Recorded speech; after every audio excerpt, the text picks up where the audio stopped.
Се враќаме на една тема во студио на која што сакам да ви го задржам вниманието, именно летните кампови за деца се повеќе стануваат актуелни од година в година, од причини што се одлична можност каде децата можат не само да се рекреираат, да бидат надвор и да се дружат со деца, да стекнуваат вештини, но и да се едуцираат. Со Билјана Караманолевска разговараме на оваа тема. Добро утро.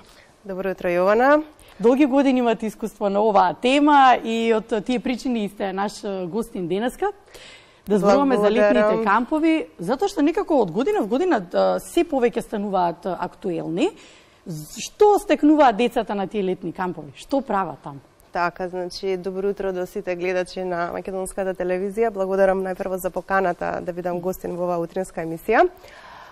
Значи, летните кампови се нешто најубаво за децата, значи нешто каде што како на прво место би ја спомнала самодовербата кај децата.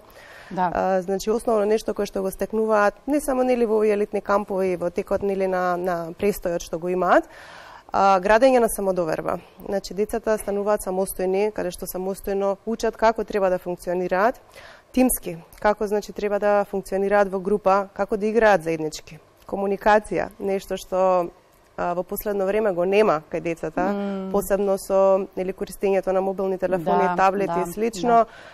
Едноставно децата забораваат и не знаат како да комуницираат, не знаат како да разговараат меѓусебно. Така да таа комуникација кога нема мобилни телефони многу убаво ја развиваме. Тоа другарување меѓу нив. Другарувањето, да, тимската игра што ја имаат, точно така, значи развој на моториката. Значи ние така, кои се тие вештини кои што ги развиваат? Така, значи развиваат моторика која што за жал новите генерации како што доаѓаат све помалку и помалку е развиена моториката кај децата. Значи веќе на најрана возраст од 3 години детето треба да знае да скокне нели од земја, да знае како треба да се одбаци од некое место нели до друго, меѓутоа тоа све како што доаѓаат поновите генерации е послабо и послабо. Така да со овие кампови ние пробуваме да ја развиеме нели таа моторика кај децата, груба моторика, со тоа што пробуваме да вратиме некои стари игри кои што не биле застапени досега во игрите. Да, джамли, например, брканица, например, грабни стапче. Да, сите тие игри пробуваме да ги вратиме полека кај децата кои што се доста многу занимливи и кои што сакаат да ги играат. Но и пред се го имаат оној клучен ефект едукација. Едукација и социализација. Значи, да, со тоа што многу е важно таа едукација, ја остваруваме преку игра, што во денешно време е многу важно, значи тоа све што они го учат, да го научат преку игра и да им биде забавно и интересно. Вашиот концепт е што повеќе надвор, што повеќе на отворено, без разлика дали е веселитен камп, се разбира дека надвор, но и зимските кампови, тој е некој шведски систем кој што сакаат да го воспостават повеќето, дека е убаво и за имунитетот, за детето да се препелка надвор и на трева и детство кој што ние го памтиме, така? Така, природата е значи најубавата и најдобрата училница за секое дете, така да не само значи на летните кампови и во нели помалите институции во градинките исто се практикува да бидат децата надвор излезени, така да едноставно децата учат од природата. Најубаво. Да, ме вративте малку и во детството, нели со овие игри кои што ги заборавиле или не ги знаат воопшто помладите генерации, но добро е да се воспостават. Повторно, оно што сакам да прашам е, јазот многу добро го знаем и вашето искуство од помлади генерации и развојните фази, да речем до најголемите кои што доаѓаат кај вас во кампот. Може ли тие генерации да бидат измешани на едно место? Така, во принцип, секое детенце е индивидуа само за себе. Добро, и тоа е точно. Затоа постојат нели институции кои што се градинки, институции кои што се училишта, така да не дека не може да бидат споени дечиња хетерогена група од пример од 3 до 5 години, може. Меѓутоа нашата пракса е значи да бидат децата поделени според возрасти, така да активностите што се организираат и во градинките и во камповите се организираат според возраста на детето. Не секој може секоја игра нели да ја одигра како што може помало или поголемо детенце. Така Така да правилно е нели да бидат така поделени во групи според возраста и според возраста да ги организираме тие активности. Додека пак кај камповите, каде што се веќе училишни дечиња, каде што има нели од 6 до кај 9-10 годинки, тука во принцип може да бидат сите заедно, меѓутоа повторно пак ќе кажам активностите се организираат според можностите на секое дете. Да, според возраста. Така, според возраста и ја следиме индивидуата поединечно на секое детенце. Според искуството, што смитате дека е квалитетно поминато време за децата? Квалитетно поминато време со детето, значи квалитетно време поминато со децата е квалитетно време поминато со детето, значи без разлика, значи детето дали е дома, дали е на гости кај баба, дали е на некој камп или без разлика, нели потребно е особата која што е со детето да биде посветено максимално кон детето. Значи само во тој случај детето ќе може да помине квалитетно време, значи со особата со која што е. Пример еве како пример да кажем да играме Монопол, детето се посветува максимално кон тоа што го игра. Значи ние играме со него, меѓутоа квалитетно време ќе поминеме со детето само доколку ние бидеме посветени целосно кон играта со која што играме со детето. Значи меѓутоа ете времето е некое такво кое што го живееме, каде што ние играме, ги фрламе коцките, ги броиме нели паричките, ставаме куќички, меѓутоа размислуваме че ќе требаше да се јавам денеска, тука требаше да отидам до вамо, значи не сме целосно посветени на нели моментот со детето. Може треба да научиме да се исклучуваме тој половина час. Толку така, значи да бидеме тука. По-посветени сме, значи толку по-квалитетно време поминуваме со детето. Квалитетно поминато време е детето кој ќе отиде на прошетка без разлика нели ете фамилиарна прошетка со родителите. Фамилиарен семеен ручек, значи без разлика, без телефони. Секако без телефони, значи меѓутоа да сме посветени на тоа нели што го праќаме времето со него. Билјана, се чини дека најголемата преокупација на нас родителите и вас како луѓе кои што работите со деца е како да ги оттргнеме од телефоните, па да им го ограничиме времето, колку време поминуваат, па да ги следиме со апликации дали го надминал лимитот колку време треба да биде на телефон или не. Кој е начинот на кој што можеме да ги тргнеме некако сега летниот распуст? Вака, значи, ние телефони не практикуваме воопшто во камповите, доколку некој дете носи, што сигурно нели носат, ги земаме во посебни кутии и не ги дозволуваме до крајот на играта. Инаку, доколку се прашувам, јас телефони би забранила до 10 години. Значи да не сме дете да користи телефон до 10 години. Не само телефон, значи и таблет и екран. Уреди. Да, значи секакви екрани до 10 години да бидат строго забранети. Значи од најрана возраст децата се со телефоните, дали они јадат со телефон, дали они се шетаат во количките со телефон, дали они не знам седнати се во парк на клупа со телефон.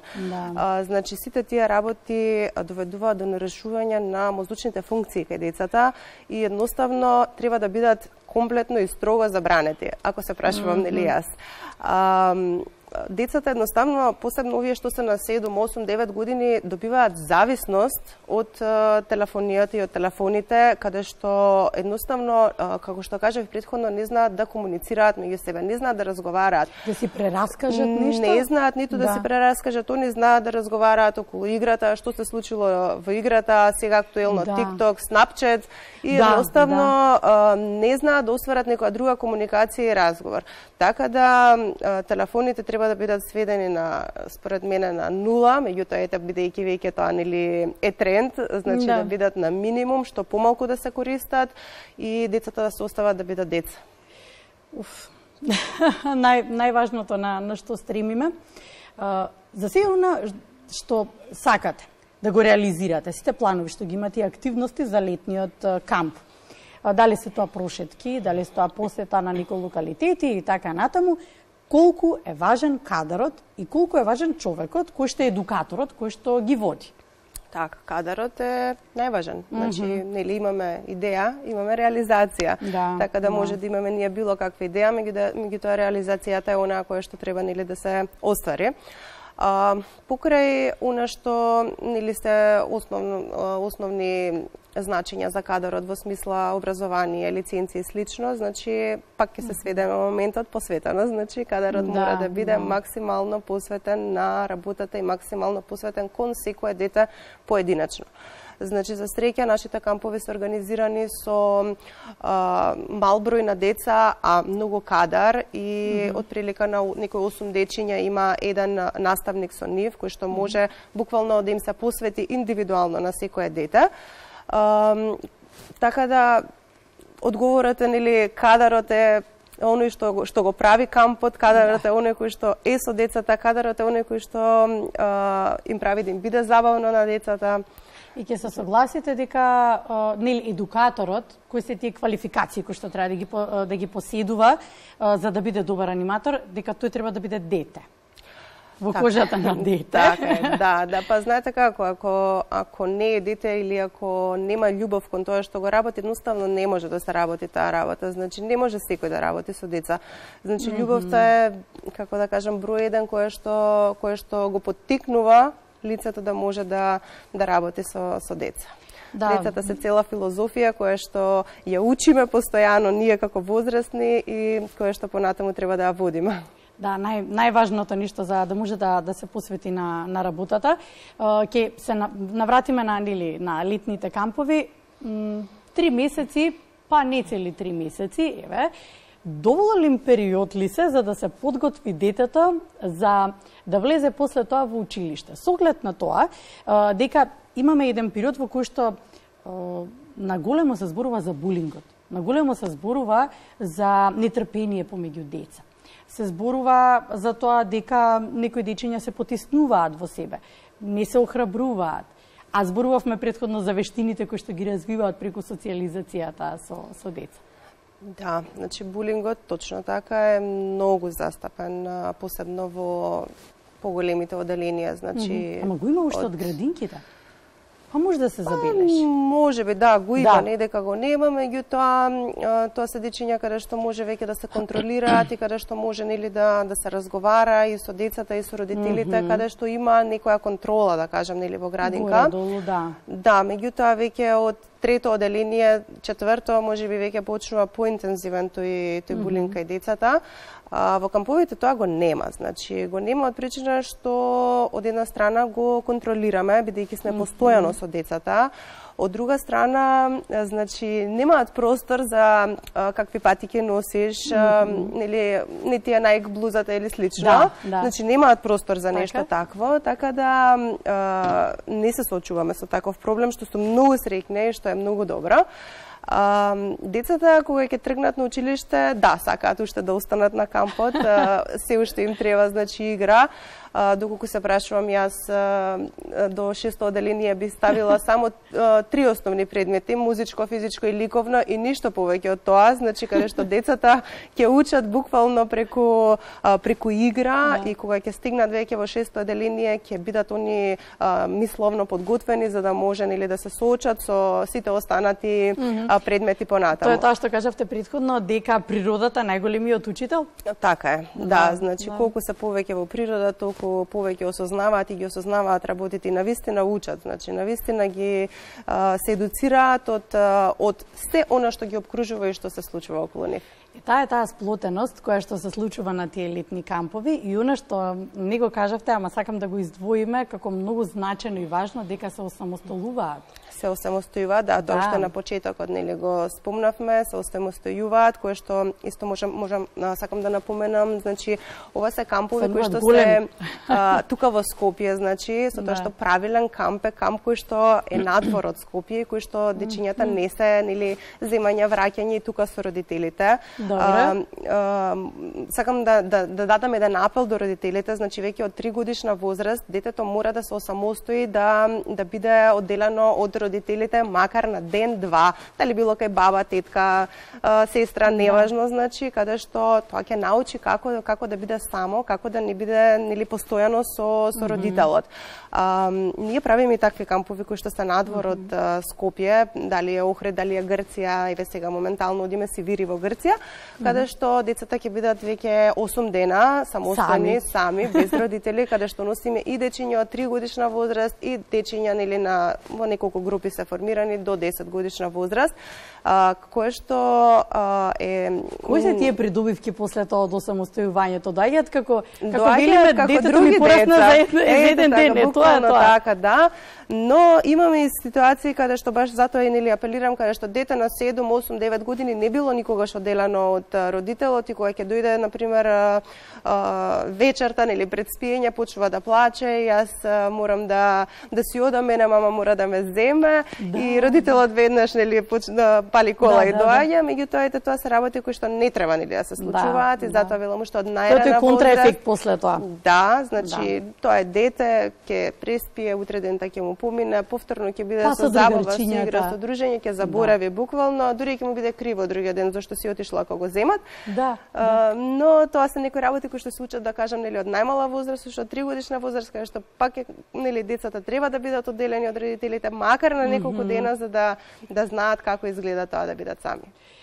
Чинам дека може да заокружиме дека на нас родителите ни останува обврската малце поголема храброст и да ги пуштиме децата да си бидат деца. Така. Тоа е најважно, значи од све децата да бидат деца, детската игра е незаменлива, значи има време кога ќе учат, нели, кога ќе се надоградуваат и образуваат, така да детската игра никогаш нема да се врати.